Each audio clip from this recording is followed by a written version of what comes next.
Kencang-kencing apa?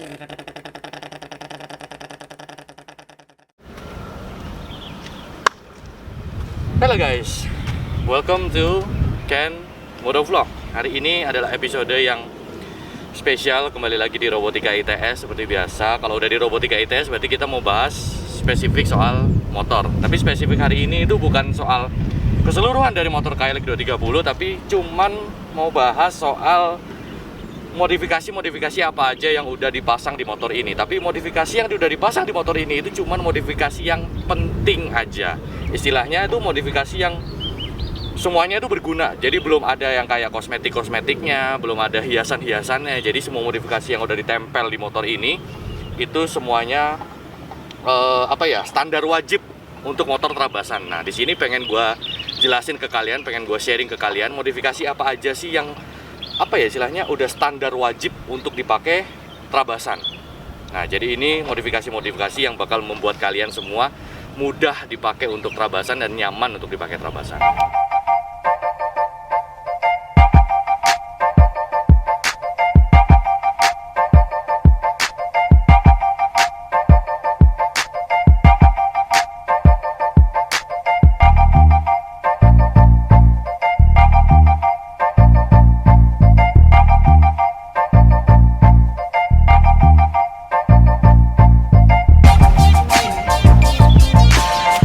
Oke, kalau gitu berarti modifikasi yang bakalan gue jelasin di sini terbagi dari 3 bagian. Yang pertama itu adalah melepas, yang kedua mengganti, dan yang terakhir adalah memasang atau menambahkan. Nah, ini ada beberapa parts yang tiga-tiganya sudah gue terapin. Yuk, kita coba ulas satu-satu. Oke, yang pertama yang harus dilepas itu adalah spion. Jadi spion ini memang harus dilepas karena pertama sebabnya itu adalah nggak guna. Kalau mau kita masuk ke hutan itu nggak guna sama sekali, buat apa. Yang kedua adalah sayang kalau misalnya motor kita jatuh di hutan atau di medan apapun ya, apalagi medan batu-batu, kalau sampai pecah kan sayang. Jadi mending disimpan aja di rumah. Dan ini spion benar-benar tidak berguna gitu loh. Oke, yang kedua ini gimana posisi? Nah, yang kedua yang harus dilepas adalah ini dia. Ini adalah full step belakang. Full step belakang itu yang pertama sama kayak spion nggak guna. Kita kalau misalnya nggak mau boncengan, sebenarnya ada sih beberapa orang yang boncengan kalau nge-trail, tapi rata-rata orang nggak mau boncengan karena udah mau nyusahin. Ini sama sekali tidak berguna, jadi mending dilepas saja. Itu yang pertama. Yang kedua, yang ini bakal membahayakan. Jadi udah nggak guna dan membahayakan gitu. Gue pernah gitu naik motor ini juga nge-trail Trabasan. Itu kaki gue lecet di bagian betis belakang itu gara-gara kecantol sama full step belakang. Jadi full step belakang ini wajib banget buat dilepas karena bakal nyakitin lo dan nggak berguna. Terus yang ketiga, langsung aja ya, yaitu ini. Biasanya di full step ini, di full step depan ya, itu ada karet kayak karet penutupnya gitu. Kalau buat motor-motor lokal kayak KLX 150, terus RF 150 tuh biasanya di sini ada karetnya lagi buat nutupin full step besinya kayak gini. Tapi ini itu justru bakal membahayakan karena bakalan licin. Jadi kalau misalnya kaki lo itu udah biasanya nginjek lumpur, terus tiba-tiba nginjek full step yang isinya karet ya, yang masih ada karetnya, itu bakalan kepleset. Jadi mendingan dilepas aja. Kalau misalnya dilepas ya jadinya full stepnya seperti ini, bergerigi, dan ini jauh lebih aman. Jadi kaki lu bakalan lebih nancep lagi ke full step. Jadi mendingan dilepas aja.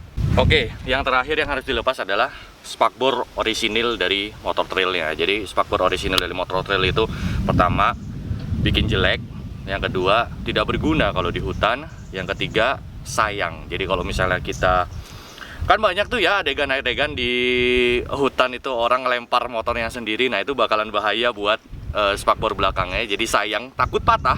Jadi mendingan disimpan aja di rumah supaya kalau misalnya motornya pengen lu jual lagi dan barang orinya pengen lu kasih, itu semuanya masih lengkap. Nah, ini sebenarnya ada opsional. Ada orang yang biarin aja dilepas, ada juga yang ngasih lampu belakang. Nah, ini by the way punya gue, udah gue kasih lampu belakang. Ini sebenarnya bukan lampu belakang aja, tapi ada sedikit spakbor kecilnya, apa namanya, tail didi ya, tail didi, ducktail segala macam apapun nyebutnya. Cuman ini udah patah karena gue pakai Trabasan tuh. Sekecil itu aja udah patah, apalagi yang gede ya kan. Jadi mendingan dicopot aja. Oke, kalau gitu kita masuk ke bagian selanjutnya, yaitu mengganti. Ya, yang pertama yang harus diganti, apalagi itu bukan, ya inilah dia knalpot. knalpot itu wajib banget diganti. Kalau misalnya anak motor, nggak harus motor trail lah, semua knalpot yang kita punya itu harus wajib banget diganti. Apalagi motor trail. Kalau misalnya untuk motor trail ini gunanya banyak banget. Yang pertama bakal bikin lu pede kalau di hutan. Yang kedua bakalan nambah performa buat motor 4 tak. Apalagi yang 2 tak, knalpot itu wajib banget diganti. Terus yang ketiga itu gimana ya? Itu suatu saat akan menolong keselamatan lu. Kenapa? Karena lu bisa, kalau misalnya kita tersesat di hutan, suara knalpot ini yang bisa menolong kita kadang-kadang. By the way, gue juga bakal jelasin ini pakai knalpot apa. Ini pakai Norifumi Rocket 4 yang tipe stainless. Jadi stainless ini itu sebenarnya udah ya enak banget ini knalpotnya. Kalau untuk ini lagi, kalau misalnya lu mau pakai knalpot yang lebih wow lagi, mungkin bisa pakai knalpot FMF atau segala macamnya, itu juga lebih enak lagi. Kita dengerin dulu suaranya. Suara idola kayak gini, enak banget suara idola.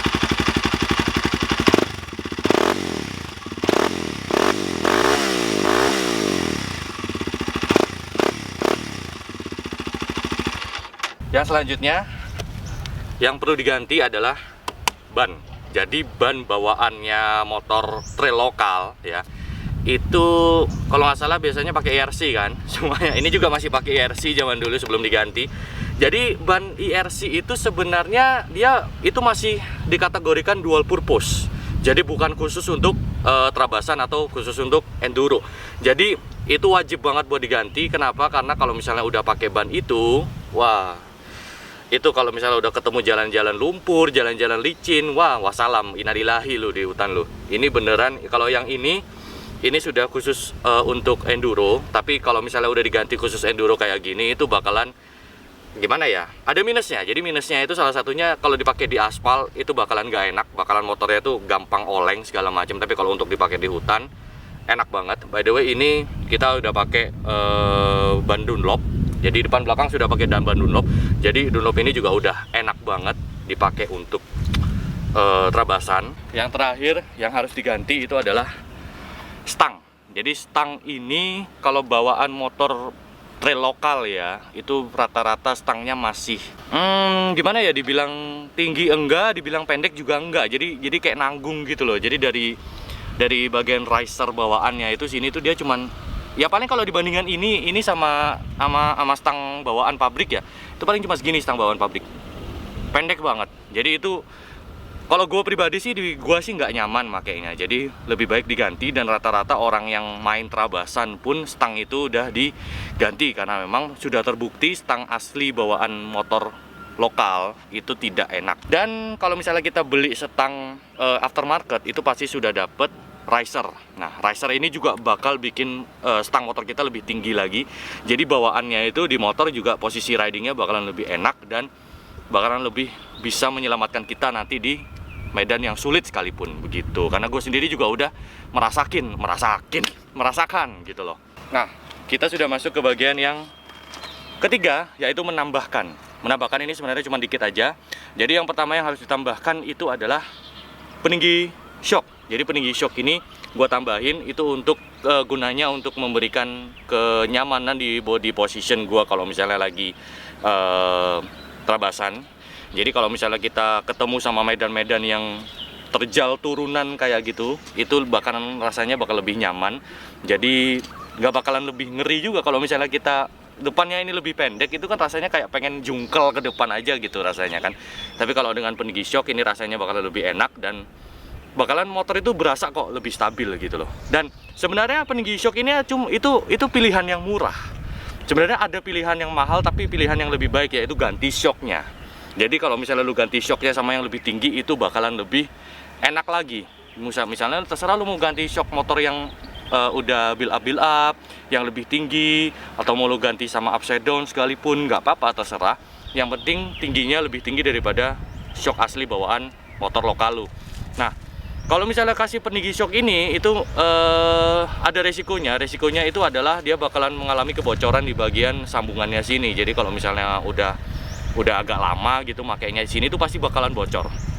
Ya kan, karena di sini nggak ada sealnya lagi. Ini pasti bakalan bocor dan oli bakalan kemana-mana.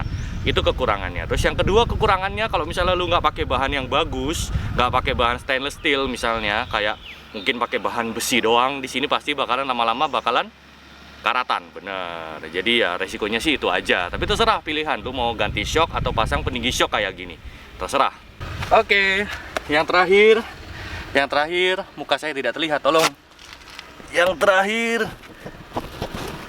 nah, yang terakhir itu adalah ini stopper. Jadi kalau kalian perhatiin di sini ada dua pentil ban ya. Di bawah satu, di atas ada satu. Yang satu pentil ban biasa, yang satunya lagi itu adalah stopper. Nah, stopper ini gunanya apa? Stopper itu adalah untuk mengganjel antara ban dan velg. Jadi kalau misalnya kita terabasan itu kita harus, kalau musim hujan ya, itu harus ngempesin ban supaya bisa lebih dapat traksi untuk medan-medan yang licin. Nah, kalau misalnya medannya semakin licin, apalagi berlumpur, itu kita harus mengempeskan ban lebih banyak lagi. Nah, kalau misalnya bannya kempes, itu resikonya untuk ban dalam ya, ban dalam seperti ini itu resikonya adalah bannya bocor. Nah, kalau bannya sudah bocor, itu ban luarnya dengan velgnya itu sudah tidak nempel lagi. Jadi kalau misalnya kita itu ngegas, itu yang muter peleknya doang. Ini banyak banget kejadian. Jadi kalau misalnya udah nyantol, yang muter peleknya doang, ternyata bannya kempes. Gunanya stopper di situ. Jadi walaupun bannya kempes, ban luar sama ban dalam, sama peleknya juga, itu bakalan tetap bekerja sama buat berputar berbarengan gitu loh. Jadi ya istilahnya stopper ini cuman bahasa halusnya, bahasa sederhananya itu cuman sebagai pengganjel aja gitu. Tapi ini penting banget. Oke, sementara cuman itu saja pembahasan kita pada hari ini. Sebenarnya itu cuman gimana ya, dalam tanda kutip modifikasi yang wajib dipasang buat motor yang mau dipakai untuk terabasan. Kalau misalnya kalian mau pasang modifikasi yang lain, itu nggak apa-apa, malah lebih bagus. Misalnya contohnya kayak pasang number plate atau pasang handguard. Handguard ini juga sebenarnya penting, pasang handguard buat ngelindungin tangan sama ngelindungin handle rem sama kopling ya kan. Terus misalnya ganti body atau ganti segala macem, atau pasang ini livery ya kan, pasang dekal-dekal kayak gitu tuh banyak banget. Sorry ada kucing di sana. Jadi ya seperti itu aja konten kita pada hari ini. Semoga bisa menjadi informasi yang penting buat kalian, dan siapa tahu kalau misalnya kalian mau nyontek modifikasi juga silahkan aja, nggak apa-apa, boleh banget, karena siapa tahu modifikasi ini bisa menyelamatkan kamu suatu hari nanti. Karena jujur aja modifikasi yang udah gua pakein ke motor ini itu sudah berguna banget buat gua gitu loh, dan beberapa modifikasi yang udah gua pasang ini bener-bener sudah pernah menyelamatkan gua sendiri di hutan gitu. Oke, kalau gitu kita tutup saja video hari ini. Jika kalian menyukai video ini silahkan klik jempol ke atas, tapi jika kalian tidak menyukai video ini silahkan klik jempol ke bawah. Jangan lupa di subscribe untuk video seperti ini lagi, dan jangan lupa di share ke teman-teman kalian. Wassalamualaikum warahmatullahi wabarakatuh, and peace yang ada.